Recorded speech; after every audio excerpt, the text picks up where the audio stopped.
आज है 14 अक्टूबर और जो रिजल्ट आए हैं Q2 के HCL टेक्नोलॉजी के आए हैं। तो नंबर्स को हम देखें इससे पहले हम ये देख लेते हैं कंपनी ने कितना डिविडेंड देने का फैसला किया है या फिर डिक्लेयर किया है।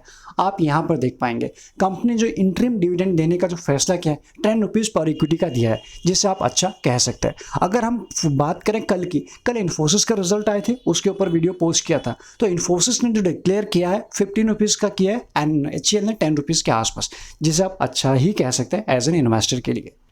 इस वक्त आपके सामने HCL के रिजल्ट हैं। रिजल्ट को देखते हैं, सबसे पहले इसके पैटर्न को हम समझ लेते हैं। पैटर्न की बात करें, यह है 30 सितंबर 2020 और यह 30 सितंबर 2021। ये जो नंबर है YoY बेसिस पे और ये है क्वार्टरली बेसिस पे।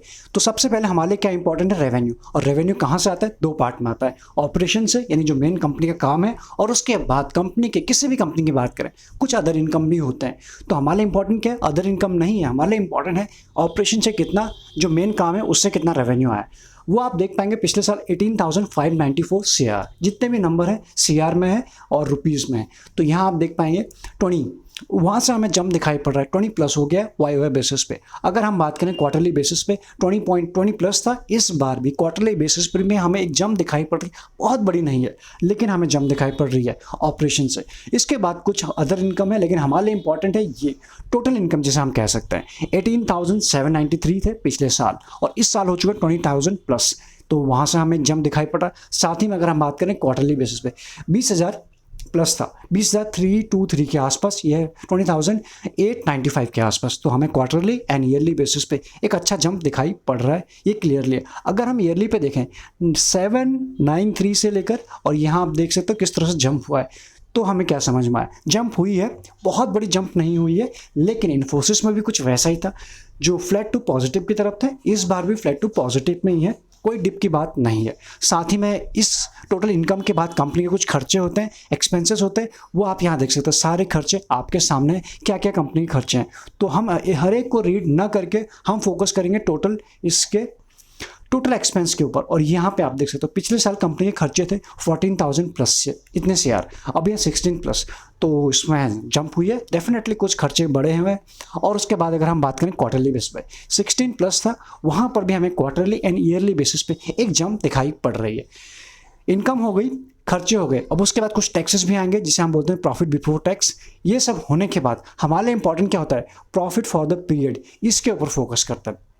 यहाँ हम जिसे हम बोलते हैं टैक्स देने के बाद, खर्चे देने के बाद सब कुछ जो कंपनी का बच जाता है, ये हो गया 3,146 था, 3,146 करोड़ लास्ट ईयर था, अभी है 3,263। तो वहाँ से हमें कितना जंप है? जंप तो है, बहुत बड़ा जंप नहीं है, वो हमें क्लियरली यहाँ पे दिखाई पड़ रहा है। कुछ रीज़न कंपनी खर्चे हैं और कुछ थोड़ा सा जो नंबर्स हैं वो पॉजिटिव टू फ्लैट में ज़्यादा दिखाई पड़ रहा है। तो ऐसे में आप देख सकते हो 3,146 से 3,263 के आसपास हुए।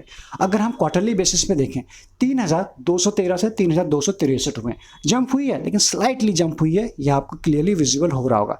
इसके बाद अगर हमारे लिए इंपॉर्टेंट होता है इस कंपनी का EPS, क्योंकि EPS के ऊपर हम काफ़ी फोकस करते हैं, वो हमारे लिए इंपॉर्टेंट होता है। तो आप यहाँ पर देख सकते हो इसका फाइनल जो है, इसका जो EPS है, यहाँ पर ये देख सकते हैं डाइल्यूटेड के ऊपर हम अगर फोकस करें तो पिछले साल था 11.58, अभी क्या है 12 के आसपास। वहाँ से हमें रफली अगर हम बात करें थोड़ा सा जंप हमें दिखाई पड़ रहा है। अगर क्वार्टरली में बात करें 11.81 से ये 12 के आसपास हुआ है। रफली अगर बात करें 20 पॉइंट के इसमें हमें जंप दिखाई पड़ रहा है। तो जैसे नंबर है EPS भी ग्रो हुआ है। दोनों कंपनी की बात करें, कल इन्फोसिस या फिर आज हम HCL की बात, दोनों बेहतरीन क्वालिटी हैं, क्वालिटी के शेयर है, इसमें कोई डाउट नहीं है। रिजल्ट भी आपके सामने अनबाइस्ड वे में। अब देखते हैं, जैसे कि हमने कल के दिन देखा था इन्फोसिस का रिजल्ट फ्लैट थे, अगर अच्छे होते तो बहुत बड़ी तेज़ी रहती। अगर आपको याद है पिछले 2-3 क्वार्टर पहले जब अच्छे रिजल्ट आए थे तो रिजल्ट आने के बाद इन्फोसिस 15% के आसपास भागा था, लेकिन वैसे नहीं। ये पिछले क्वार्टर की बात नहीं कर रहा हूँ, 2-3 क्वार्टर पहले की बात कर रहा हूँ। लेकिन रिजल्ट फ्लैट टू पॉजिटिव थे तो इसलिए मार्केट में रिएक्शन मिला, लेकिन वैसे ही मिला जैसे रिजल्ट थे, 2 से 3% के आसपास पॉजिटिव में रहा था। वैसे इसके भी कुछ उम्मीद है पॉजिटिव रह सकता है 2 से 3% के आसपास। रिजल्ट से पहले HCL ज़रा प्रेशर में ज़रूर था आज के दिन, जबकि पूरा IT बास्केट आज के दिन पॉजिटिव था, अच्छा पॉजिटिव में था, क्योंकि रिजल्ट है। कन्फ्यूजन मार्केट में बना हुआ था कि कैसे रिजल्ट आएंगे और कैसा उस रिजल्ट के बाद मार्केट के ऊपर रिएक्शन मिलेगा। अब इसके ऊपर जो रिएक्शन मिलेगा, कल तो रहेगी छुट्टी दशहरा की वजह से, हम मार्केट हमारे जो खुलेंगे मंडे को ही पता चलेगा, उसके बाद ही कोई भी इसमें फाइनल डिसीजन लेना होगा। इंस्टेड ऑफ रिजल्ट से पहले शॉर्ट टर्म में कई बार हमें कई बार हमें बड़े बड़े वाइल्ड मूव भी दिखाई पड़ सकते हैं, इसलिए रिजल्ट आने के बाद, रिएक्शन आने के बाद हम फाइनल डिसीजन बना सकते हैं। आपको कैसे लगे ये रिजल्ट, आप चाहे तो हमें बता सकते हैं। बाकी सारे डिटेल आपको मिल जाएंगे डिस्क्रिप्शन में, एंड ज्वाइन बटन भी आपको मिल जाएगा चैनल पर। अगर आपको लगता है यूजफुल, एक्स्ट्रा लर्निंग के लिए आप कंसीडर कर सकते हैं, या फिर आपके पास डीमैट अकाउंट नहीं है, डिस्क्रिप्शन में जितने भी इंपॉर्टेंट लिंक्स है जिसके साथ भी आप कंफर्टेबल अकाउंट ओपन करा सकते हैं। Thank you so much.